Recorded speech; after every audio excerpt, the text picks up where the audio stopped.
नमस्कार दोस्तों, एक बार फिर से स्वागत है आपका आपके अपने YouTube चैनल शिव शक्ति पे।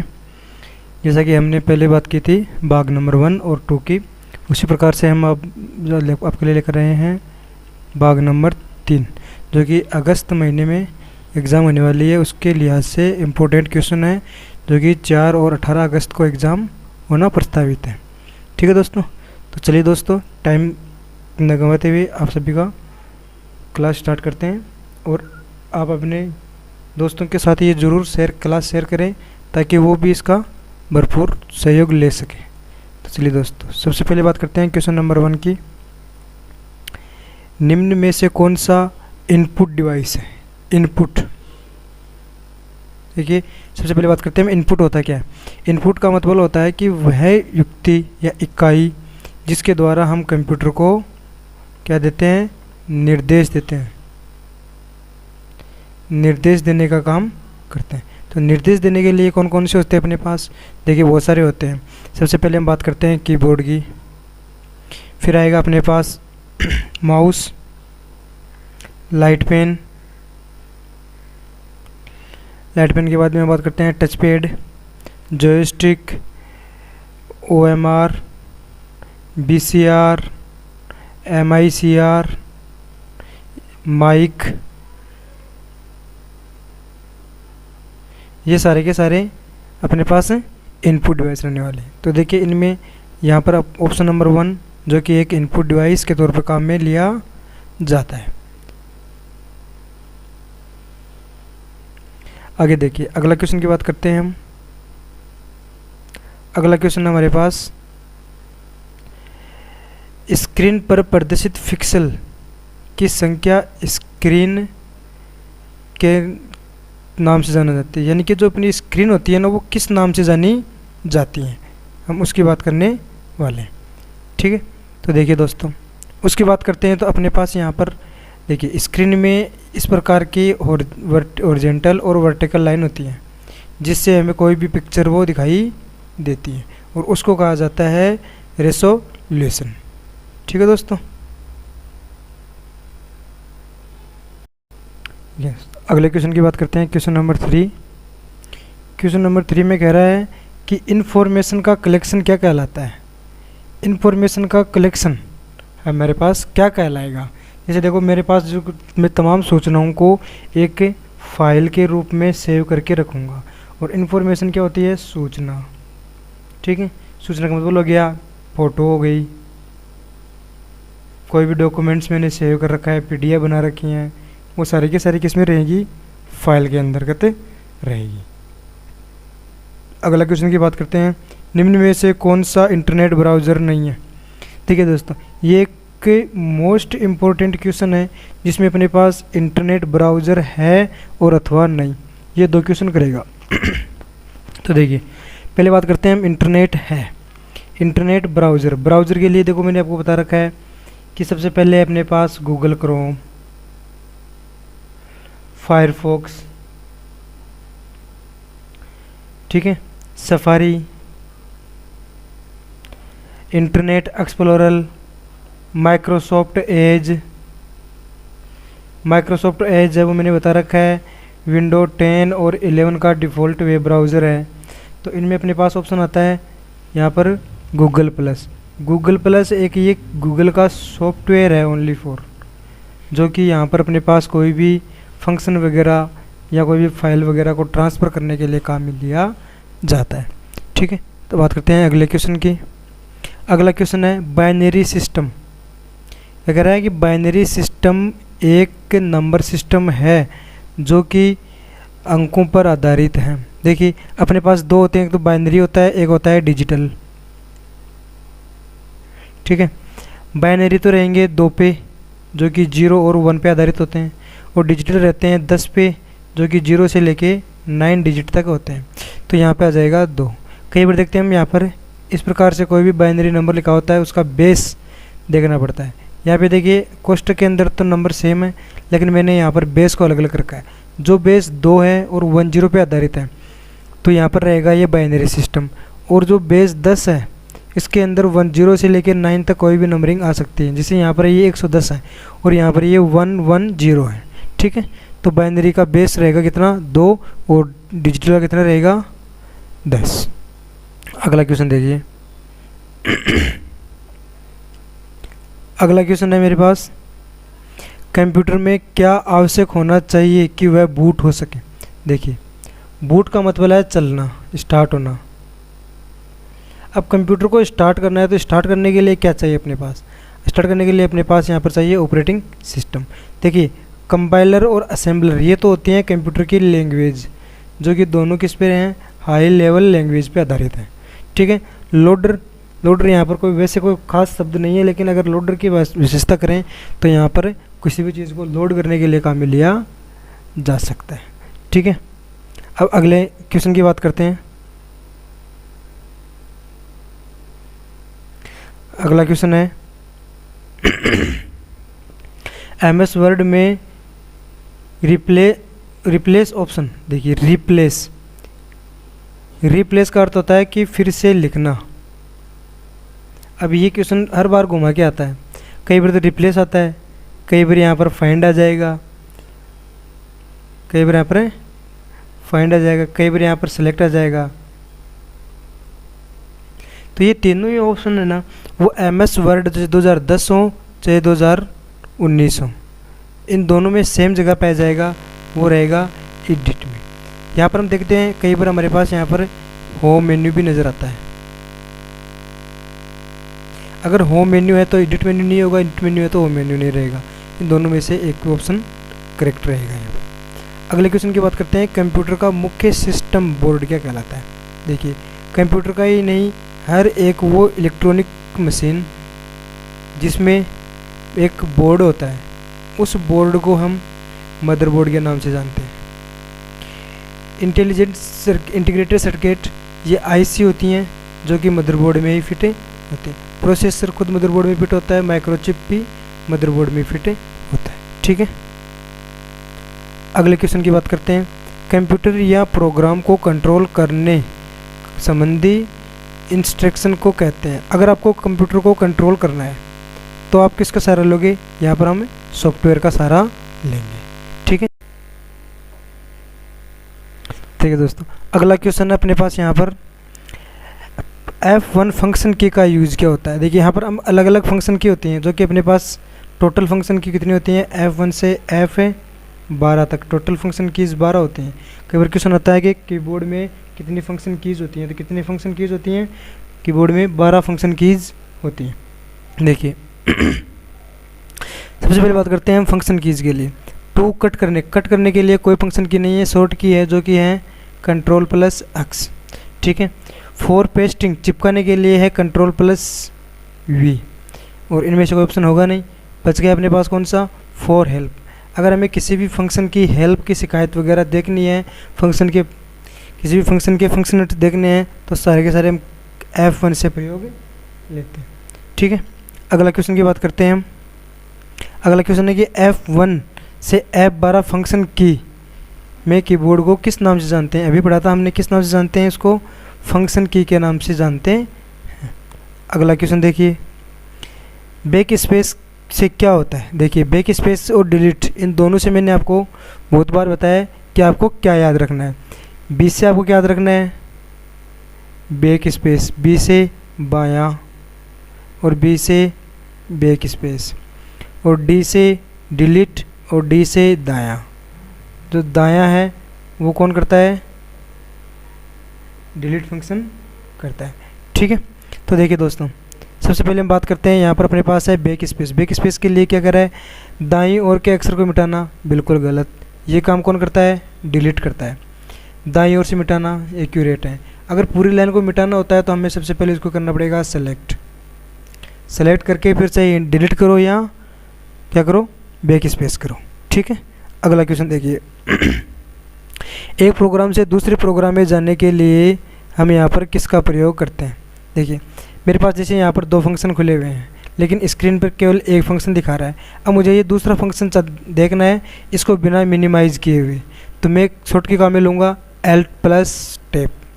इस Alt+Tab से सारे के सारे विंडो फंक्शन है वो ऑटोमेटिक ओपन हो जाएंगे।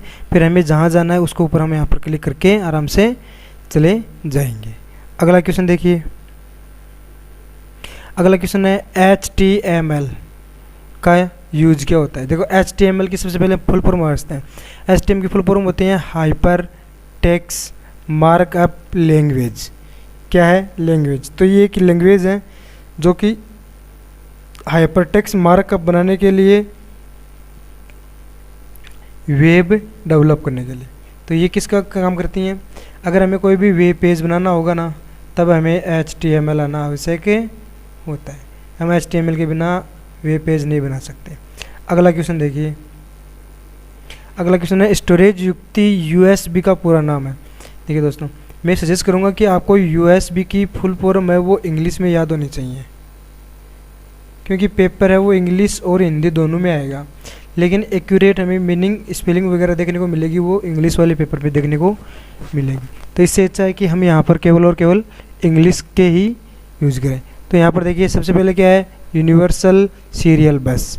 ये करेक्ट है, पहला ऑप्शन इसमें करेक्ट मिल गया हमें, यूनिवर्सल सीरियल बस। इसमें देखिए यूनिवर्सल सीरियल बस, इसके अंदर हम देखते हैं तो यहाँ पर ये सीरियल नहीं आएगा, सिंगल, यूनिवर्सल सिंगल नहीं, यूनिवर्सल सीरियल बस। ये ऑप्शन सही है, ये गलत है। 2 नंबर ऑप्शन सही रहेगा, यूनिवर्सल सीरियल बस। इसके अंदर देखिए बारीक बारीक से 10-15 तार होते हैं, उसको बोलते हैं USB। ठीक है, अगला क्वेश्चन देखिए, श्रिंक थ्रो आउट मीन्स क्या होता है। ये क्वेश्चन देखिए, ये क्वेश्चन है MS वर्ड, चाहे 2010 हो 2019 हो, उसका क्वेश्चन है। उसमें कह रहा है कि श्रिंक थ्रो टेक्स्ट मीन्स क्या होता है। श्रिंक थ्रो का मतलब है एक आइकन देखते हैं जिसमें मेरे पास ABC लिखकर बीच में से ये कटिंग किया हुआ मिलेगा सिंगल लाइन से। तो इसमें देखो क्या आ रहा है, क्रॉस टेक्स्ट बिल्कुल नहीं। क्रॉस का तो क्या, काटना। अगर किसी को काटना है तो मैं कैसे भी काट सकता हूँ, मैं ऐसे गुजर सकता हूँ, ऐसे या ऐसे, कैसे भी इसमें क्रॉस कर सकता हूँ। टू हाईलाइट बिल्कुल नहीं, हाईलाइट के लिए तो हाईलाइट कलर आएगा। ऑल ऑफ दिस होगा नहीं क्योंकि दोनों गलत हो गए। फिर बचा कौन सा, draw a line in the middle of text. Middle of text का मतलब होता है कि टेक्स्ट के बीच में से लाइन ड्रॉ करनी है। ठीक है, अगला क्वेश्चन देखिए, अगला क्वेश्चन क्या कह रहा है कि यूजर के बारे में सूचना का संग्रहण है। यूजर के बारे में सूचना संग्रहित करने वाली फाइल क्या कहलाती है। देखिए जब हम कोई भी चीज़ को काम में लेते हैं या इंटरनेट चला रहे हैं, तो इंटरनेट पे जो भी हम सफरिंग करते हैं उसकी जानकारी है वो किसी और फाइल के रूप में सेव होती रहती हैं। उस फाइल को क्या बोला जाता है, कुकीज़।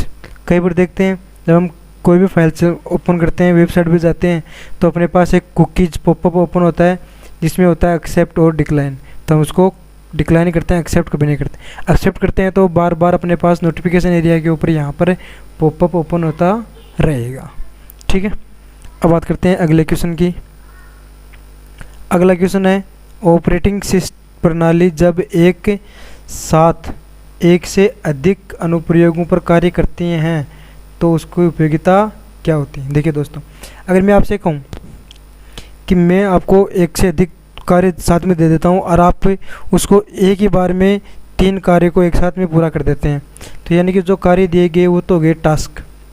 ठीक है, और एक साथ में 2 से अधिक कार्य करते हैं वो गए मल्टी। तो आप क्या कर रहे हो, मल्टी टास्किंग कर रहे हो। तो वही इसमें है कि एक से अधिक अनुप्रयोगों को एक साथ में करने के लिए क्या चाहिए अपने पास, मल्टी टास्किंग कहलाता है। अगला क्वेश्चन देखिए, अगला क्वेश्चन है डीजे व्हील प्रिंटर का प्रयोग है। एक प्रिंटर होता है जो कि एक व्हील प्रिंटर है। इस व्हील प्रिंटर का उपयोग क्या होता है, ये किस प्रकार का प्रिंटर है। देखिए व्हील प्रिंटर होता है, एक रोल से चलता है। अब रोल किस में चलता है, इनमें से इम्पैक्ट प्रिंटर में। इम्पैक्ट प्रिंटर में आप देखना जब भी हमारे पास कोई शादी ब्याह के कार्ड छपते हैं ना, तब हम इम्पैक्ट प्रिंटर में ही वो प्रिंट छपवाते हैं। ठीक है, अगला क्वेश्चन देखिए, निम्नलिखित किस मेमोरी को प्रति सेकंड कई बार ताज़ा किया जाता है। अब ये देखिए, ये हर बार क्वेश्चन घुमा घुमा के पूछा जाने वाला क्वेश्चन है एक। देखिए सबसे पहले क्या कह रहा है, बार बार ताज़ा। मैं बोल देता हूँ कई बार रिफ्रेश। ठीक है, या बार बार रिफ्रेश, बार बार तरोताज़ा, तरोताज़ा। तो देखिए अपने पास यहाँ पर जो रैम होती है ना वो दो प्रकार की होती हैं। एक होती है एस रैम, एक होती है डी रैम। जो स्टैटिक रैम होती है वो महंगी होती है और इसको बार बार रिफ्रेश की आवश्यकता नहीं होती है, ये ऑटोमेटिक रिफ्रेश होती रहती हैं। लेकिन जो डायनेमिक रैम है उसको बार बार रिफ्रेश की आवश्यकता होती रहती है। ठीक है, अगला क्वेश्चन देखिए। अगला क्वेश्चन क्या कह रहा है अपने पास यहाँ पर कि वाईफाई की फुल फॉर्म। ये देखिए, ये बहुत बार क्वेश्चन पूछा जाने वाला क्वेश्चन है, जो हर बार इसी प्रकार से पूछा जाता है। किसके द्वारा मैसेज को एक फाइल, मैसेज के साथ एक फाइल को भी भेजा जा सकता है। देखिए दोस्तों, हम यहाँ पर थोड़ा सा डिस्कस कर लेते हैं ईमेल के बारे में। देखिए ईमेल में क्या होता है, सबसे पहले बात करते हैं टू, जिसके को ईमेल भेजनी होती है उसका पता लिखते हैं टू।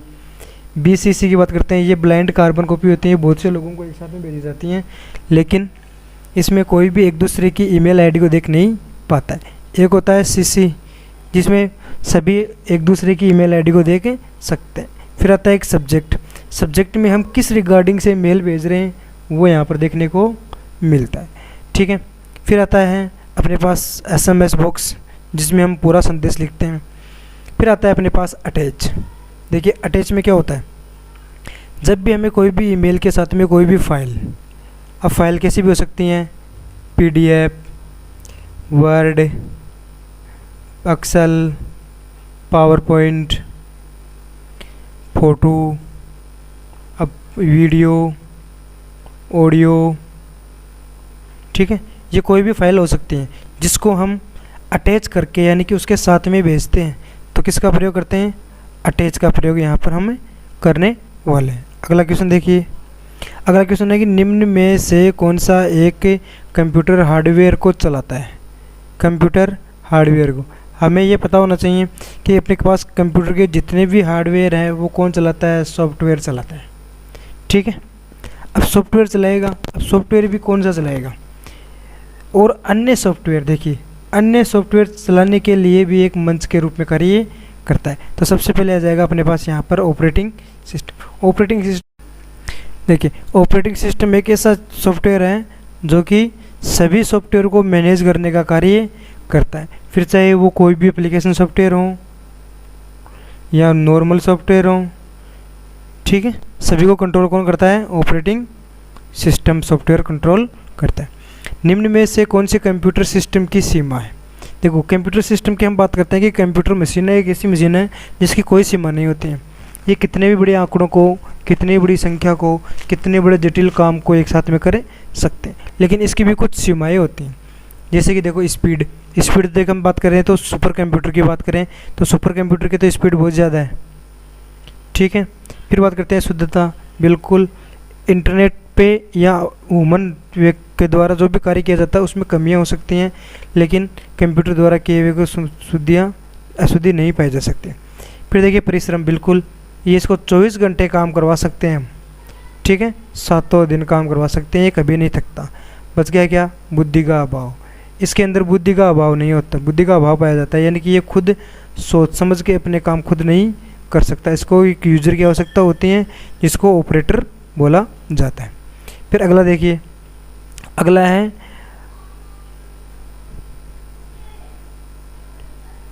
पेरिडिफिन फॉर्मूला होता है जो स्वतः ही गणना करने के लिए काम में जाता है। देखिए ये एक तरह का एक सॉफ्टवेयर है, गणना सॉफ्टवेयर है, जो कि स्वतः ही खुद ही गणना करेगा। हम इसको कमांड दे देंगे और फिर ये अपने आप गणना करता रहेगा। देखिए वर्ड रैप बिल्कुल गलत है। वर्ड रैप का काम करता है, ये एक बड़े अक्षर को 2 लाइनों 3 लाइनों में तोड़ देता काम करता है। ऑटोसम, ये ऑटोसम है, वो केवल और केवल गणना के लिए काम में लिया जाता है, ना कि स्वतः गणना के लिए काम में लिया जाता है। लॉजिकल, तार्किक नहीं होता है। बच गया कौन सा, फंक्शन। यह एक फंक्शन होता है जिसको डालने पर यह स्वतः ही गणना करने का कार्य करता है। अगला क्वेश्चन देखिए, एक्सेल फॉर्मूला सेल में एड्रेस $A $4 का प्रतिनिधि करता है। इस प्रकार का क्वेश्चन है ना, ये बहुत बार पूछा जाने वाला क्वेश्चन है। देखिए मैंने यहाँ पर एक सेल एड्रेस लिखा है F4। यानी कि ए तो क्या है, कॉलम है, और 4 रो है। यानी कि अभी A4 क्या है, सेल है, लेकिन कौन सा सेल, ठीक है। तो यहाँ पर देखिए, यहाँ पर दोनों के ऊपर डॉलर लगा हुआ है, मैंने यहाँ पर डॉलर सिंबल लगा दिया। डॉलर सिंबल लगाने से ये फिक्स हो गए, यानी कि क्या हो गए, ये एब्सोल्यूट हो गए। तो यानी कि ये किस पे कार्य करेगा, एब्सोल्यूट सेल रेफरेंस के तौर पे कार्य करेगा, ठीक है। अगला क्वेश्चन देखिए, सोशल नेटवर्किंग साइट है। देखिए सोशल नेटवर्किंग साइट क्या होती हैं, जो समाज को एक दूसरे से जोड़ने का काम करती हैं। समाज को जोड़ने का काम कौन करता है, सोशल नेटवर्किंग। तो सोशल नेटवर्किंग कौन कौन सा है, फेसबुक बिल्कुल सबसे पुराना सोशल नेटवर्किंग है। ट्विटर जो कि एक अपने सीमित इवेंट या सीमित नोटिफिकेशन के लिए जाना जाता है, इसके अंदर 140 कैरेक्टर का शॉर्ट मैसेज डाला जाता है। तो इसमें दोनों ऑप्शन सही हो जाएंगे, ए और बी। अगला क्वेश्चन देखिए, दस्तावेजों को डिजिटल रूप से सत्यापन करने का एक सुविधाजनक तरीका है। देखिए दस्तावेजों का डिजिटल रूप में, डिजिटल का मतलब है कि एक ऐसी कॉपी जो हर जगह मान्य रहे, यानी कि एक तो होती है ओरिजिनल, एक होती है डिजिटल, ठीक है। हम अपने हर जगह ओरिजिनल कैरी नहीं कर सकते, तब हम हर जगह डिजिटल, फोटो खींच ली वो डिजिटल हो गई, ठीक है। तो मान्य कहाँ होगी, जो एक सुविधाजनक तरीका हो और वो सत्यापित हो, तो वो होता है राज ई वॉलेट में, ठीक है। राज ई वॉलेट में जो भी डॉक्यूमेंट्स हमने डाल रखे हैं उसके ऊपर एक QR कोड जनरेट होगा, जो कि वेरीफाइड होगा गवर्नमेंट के द्वारा या यूजर के आधार कार्ड से वेरीफाई माना जाता है, ठीक है। अगला क्वेश्चन बात करते हैं हम। अगला क्वेश्चन है, ऑनलाइन बैंकिंग को जाना जाता है। देखिए ऑनलाइन, सबसे पहले हम बात करते हैं, जब हमने इंटरनेट के अनुप्रयोग में बात की थी, तब हमने बात की थी कि सबसे पहले ऑनलाइन बैंकिंग है वो इंटरनेट बैंकिंग भी है, नेट बैंकिंग भी है, ई बैंकिंग भी है, वर्चुअल बैंकिंग भी है। ये पांचों ही नाम एक दूसरे के सिमिलर होते हैं। तो इसमें कौन सा ऑप्शन सही हो जाएगा, उपरोक्त सभी ऑप्शन सही हो जाएगा। अगला क्वेश्चन देखिए। अब देखिए दोस्तों, जैसा कि आप सभी जानते हैं कि अभी अगस्त में एग्ज़ाम डिक्लेयर हो चुके हैं, जिसको 4 और 18 की एग्ज़ाम है। हमारे YouTube चैनल से आप घर बैठे अपने अच्छी तैयारी कर सकते हो, जिसमें आपको ऑनलाइन क्वेश्चन वगैरह प्रोवाइड करवाए जाते हैं, वीडियो क्लासेस चलती हैं, हमारा YouTube चैनल है शिव_, computer_, ये आप ज्वाइन कर सकते हो। इसके ऊपर लाइव क्लासेस की वीडियो अपलोडेड हैं, शॉर्ट नोट उपलब्ध हैं, क्वेश्चन हैं जो कि एग्ज़ाम की दृष्टि से इम्पोर्टेंट रहने वाले हैं। हर बार अपने पास 75 से 85% के क्वेश्चन है वो देखने को मिलते हैं, ठीक है। अब रही बात, हम एडमिशन की बात करते हैं दोस्तों। देखिए अभी जो भी करंट टाइम में भी जो चल रहा है सेशन जुलाई,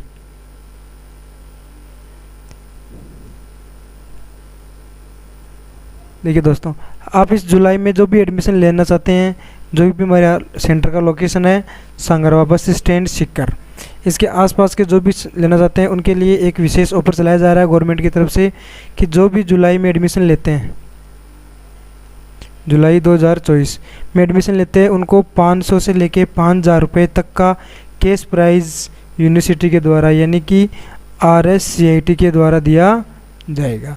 लेकिन साथ ही हमारी तरफ से भी एक ऑफ़र चलाया जा रहा है, जो कि ऑफ़र है इसी जुलाई के लिए है। जो भी एडमिशन लेते हैं, खासकर महिलाओं के लिए, ये 3000 रुपये में एडमिशन करवा सकते हैं, जो कि अभी बहुत ही ज़्यादा अच्छी खासी छूट है, क्योंकि गवर्नमेंट की एग्ज़ाम जो गवर्नमेंट की फ़ीस है वो 4200 रुपये हो रखी हैं और हम 3000 रुपये में रेगुलर एडमिशन ले रहे हैं, ठीक है। वैसे भी एडमिशन तो रेगुलर ही होने वाले हैं। आइए और अपने जो टेक्निकल एजुकेशन है उसको बढ़ावा दीजिए। थैंक यू दोस्तों, बने रहिए हमारे यूट्यूब चैनल के साथ, ठीक है। अगर आपने अभी तक लाइव सब्सक्राइब नहीं किए हैं तो एक बार ज़रूर कर सकते हैं और नोटिफिकेशन ज़रूर दबाएं, ताकि सबसे पहले वीडियो आपको प्राप्त हो सके। धन्यवाद दोस्तों।